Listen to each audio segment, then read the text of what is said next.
Hello everyone, সকলোকে পুনৰবাৰ স্বাগতম জনাইছো আজি নতুন এটা ভিডিঅলৈ। আজি ভিডিঅটোত আমি জেনাৰেল সায়েন্সৰ কেইটামান গুৰুত্বপূৰ্ণ এমসিকিউ আলোচনা কৰিম। গতিকে ভিডিঅটো স্কিপ নকৰি লাষ্টলৈকে চাব। ভিডিঅটো ষ্টাৰ্ট কৰাৰ আগতে সৰু এটা ৰিকুৱেষ্ট কৰিছো, এতিয়ালৈকে আপুনি যদি আমাৰ চেনেলটো সাবস্ক্ৰাইব কৰা নাই অনুগ্ৰহ কৰি চেনেলটো সাবস্ক্ৰাইব কৰিব আৰু আপুনি যদি ফেচবুকৰ পৰা চাই আছে ফেচবুক পেজটো ফলো কৰি ল'ব। তেনেহলে বেছি দেৰি নকৰাকৈ আজি ভিডিঅটো ষ্টাৰ্ট কৰিছো। আজি ভিডিঅ'ৰ ফাৰ্ষ্ট কোৱেশ্চনটো সুধিছে তলৰ কোনটো অধাতু। ইয়াতে অপশন কেইটা দিয়া আছে, ইয়াৰ ভিতৰত কাৰেক্ট অপশনটো হ'ব অপশন এ হীৰা, অৰ্থাৎ হীৰা হৈছে অধাতু। নেক্সট কোৱেশ্চনটো দিয়া আছে আটাইতকৈ কঠিন অধাতু হল, ইয়াত দিয়া আছে option A graphite, option B কয়লা, অপশন চি হীৰা আৰু অপশন ডি সালফাৰ। ইয়াৰ ভিতৰত কাৰেক্ট অপশনটো হ'ব অপশন চি হীৰা, অৰ্থাৎ আটাইতকৈ কঠিন অধাতু হৈছে হীৰা। নেক্সট কোৱেশ্চনটো আছে ভাৰতীয় মহাকাশ সংস্থা ইছৰো কিমান চনত স্থাপিত হৈছিল। ইয়াৰ ভিতৰত কাৰেক্ট অপশনটো হ'ব অপশন চি 1969, অৰ্থাৎ ভাৰতীয় মহাকাশ সংস্থা ইছৰো 1969 চনত স্থাপিত হৈছিল। নেক্সট কোৱেশ্চনটো দিয়া আছে নেশ্যনেল এৰোনটিক এণ্ড স্পেচ এডমিনিষ্ট্ৰেশ্যন নাছা কেতিয়া প্ৰতিস্থাপিত হৈছিল। দি থকা অপশন কেইটাৰ ভিতৰত কাৰেক্ট অপশনটো হ'ব অপশন এ 1958, 1958 চনত নাছা প্ৰতিস্থাপিত হৈছিল। নেক্সট কোৱেশ্চনটো দিয়া আছে ভাৰতৰ প্ৰথম কৃত্ৰিম উপগ্ৰহ কি। ইয়াত দি থকা অপশন কেইটাৰ ভিতৰত কাৰেক্ট অপশনটো হ'ব অপশন বি আৰ্যভট্ট। আৰ্যভট্ট হৈছে ভাৰতৰ প্ৰথমটো কৃত্ৰিম উপগ্ৰহ। নেক্সট কুৱেশ্যন ভিনেগাৰৰ ৰাসায়নিক নাম কি। ইয়াত দি থকা অপশন কেইটাৰ ভিতৰত কাৰেক্ট অপশনটো হ'ব অপশন বি এচিটিক এচিড, অৰ্থাৎ ভিনেগাৰৰ ৰাসায়নিক নাম হৈছে acetic acid. Next question dynamite কোনে আৱিষ্কাৰ কৰিছিল। ইয়াৰ ভিতৰত কাৰেক্ট অপশনটো হ'ব option A Alfred Nobel. Alfred নোবেলে ডিনামাইট আৱিষ্কাৰ কৰিছিল। নেক্সট কুৱেশ্যন H1N1 ভাইৰাছ কোনটো বেমাৰৰ কাৰক। ইয়াত দি থকা অপশন কেইটাৰ ভিতৰত কাৰেক্ট অপশনটো হ'ব অপশন বি সুইন ফ্লু, অৰ্থাৎ H1N1 হৈছে সুইন ফ্লু বেমাৰৰ কাৰক। নেক্সট কুৱেশ্যন ভাৰতীয় ক্ষেপণাস্ত্ৰ অগ্নিৰ পৰিসীমা কিমান। ইয়াত দি থকা অপশন কেইটাৰ ভিতৰত কাৰেক্ট অপশনটো হ'ব অপশন চি 2000ৰ পৰা 2500 কিলোমিটাৰ, অৰ্থাৎ ভাৰতীয় ক্ষেপণাস্ত্ৰ অগ্নিৰ পৰিসীমা হৈছে 2000ৰ পৰা 2500 কিলোমিটাৰ। নেক্সট কুৱেশ্যন প্ৰথম টেষ্ট টিউব বেবীজনৰ নাম কি।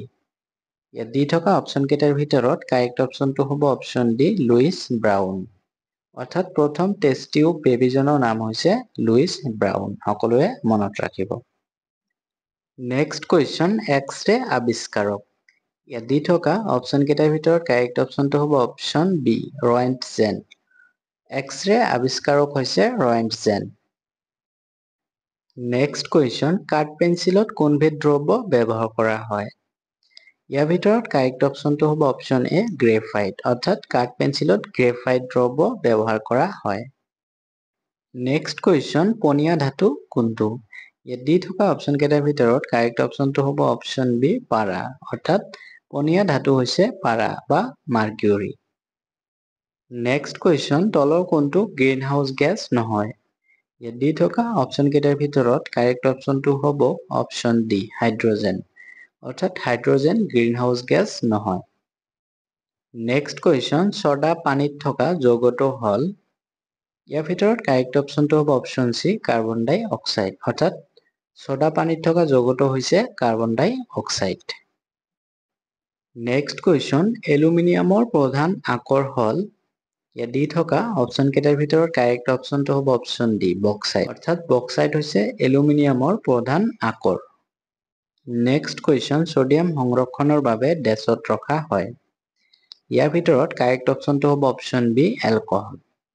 ছ'ডিয়াম সংৰক্ষণৰ বাবে এলকহলত ৰখা হয়। নেক্সট কুৱেশ্যন লাফিং গেছ কি। ইয়াৰ ভিতৰত কাৰেক্ট অপশনটো হ'ব অপশন এ নাইট্ৰাছ অক্সাইড, অৰ্থাৎ লাফিং গেছ হৈছে নাইট্ৰাছ অক্সাইড। নেক্সট কুৱেশ্যন তলৰ কোনটো পাতল ধাতু। ইয়াৰ ভিতৰত কাৰেক্ট অপশনটো হ'ব অপশন ডি ৰূপ। ৰূপ হৈছে পাতল ধাতু। নেক্সট কুৱেশ্যন DTP মানে কি। ইয়াৰ ভিতৰত কাৰেক্ট অপশনটো হ'ব অপশন বি ডেস্কটপ পাব্লিছিং, অৰ্থাৎ DTP মানে হৈছে desktop publishing. Next question Telegraph কেতিয়া আৱিষ্কাৰ হৈছিল। ইয়াৰ ভিতৰত কাৰেক্ট অপশনটো হ'ব অপশন বি 1840 1840 চনত টেলিগ্ৰাফ আৱিষ্কাৰ হৈছিল। নেক্সট কুৱেশ্যন www সম্পূৰ্ণ নাম কি? ইয়াৰ ভিতৰত কাৰেক্ট অপশ্যনটো হ'ব option A world wide web. অৰ্থাৎ www সম্পূৰ্ণ নাম হৈছে ৱৰ্ল্ড ৱাইড ৱেব।